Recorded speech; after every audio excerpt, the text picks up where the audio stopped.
Hello everyone. Mutual fund സ്കീമിൽ SIP investment നടത്തിയിട്ട് നിധി കിട്ടിയ ഒരു വ്യക്തിയാണ് എൻ്റെ ക്ലയന്റായ ഷൗക്കത്ത് അലി ഖാൻ.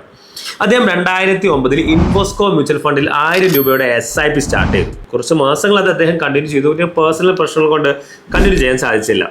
വർഷങ്ങൾ കടന്നുപോയി. ഈ ഇൻവെസ്റ്റ്മെന്റിനെ കുറിച്ച് അദ്ദേഹം മറന്നു. അങ്ങനെ 2024 ഒക്ടോബറിൽ എൻ്റെ ഓഫീസിലേക്ക് ഒരു ഫോൺ കോൾ. ഡ്രീമിയൻസ് വെൽത്ത് മാനേജ്മെന്റ് കമ്പനിയല്ലേ, എൻ്റെ പേര് ഷൗക്കത്ത് അലി. എൻ്റെ കയ്യിൽ ഒരു മ്യൂച്വൽ ഫണ്ട് സ്കീമിൻ്റെ ഒരു പേപ്പർ ഉണ്ട്, അതുകൊണ്ട് എന്തെങ്കിലും എനിക്ക് ലഭിക്കുമോ എന്ന് അദ്ദേഹം ചോദിച്ചു. എൻ്റെ ഇൻവെസ്റ്റ്മെന്റ് മാനേജറായ മിസ്റ്റർ അബ്ബാസ് അത് ചെക്ക് ചെയ്തപ്പോൾ ഏകദേശം അതിൽ 56,000 രൂപ അതിലുണ്ട്. കുറച്ച് മാസങ്ങൾ 1000 രൂപ വെച്ച് SIP ചെയ്തതിൻ്റെ വാല്യൂ ഏകദേശം ഒരു 16 വർഷം കൊണ്ട് 56,000 രൂപയോളം.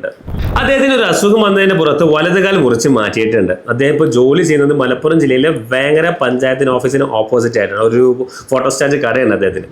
സഹായമില്ലാതെയാണ് അദ്ദേഹം എല്ലാ കാര്യങ്ങളും ചെയ്യുന്നത്. അപ്പോൾ വടിയെ കുത്തി പിടിച്ചിട്ടാണ് എല്ലാ കാര്യങ്ങളും അദ്ദേഹം ചെയ്യുന്നത്. അപ്പോൾ അങ്ങനെയുള്ള ഒരു വ്യക്തിക്ക് ഇലക്ട്രിക് വീൽ ചെയർ കിട്ടുക എന്നത് ഒരു നിധി തന്നെയാണ്. അത് അദ്ദേഹത്തിന് ഈ SIP ഇൻവെസ്റ്റ്മെന്റ് കൊണ്ട് സാധിച്ചു. നിങ്ങൾ ഈ ഫോട്ടോയിൽ കാണുന്ന വീൽ ചെയർ അദ്ദേഹം ഈ ഇൻവെസ്റ്റ്മെന്റ് കൊണ്ട് വാങ്ങിയതാണ്. സോ ഇന്ന് തന്നെ നിങ്ങളുടെ SIP ജേർണി സ്റ്റാർട്ട് ചെയ്യുക. ഇതുപോലുള്ള സിറ്റുവേഷൻ ആർക്കും എപ്പോഴും സംഭവിക്കാമല്ലോ. മ്യൂച്വൽ ഫണ്ടുമായി ബന്ധപ്പെട്ട്, അതായത് SIP ഇൻവെസ്റ്റ്മെന്റുമായി ബന്ധപ്പെട്ട് എന്ത് സഹായത്തിനും നിങ്ങൾക്ക് എന്നെ കോൺടാക്ട് ചെയ്യാം. Happy investing. Thanks for watching. See U.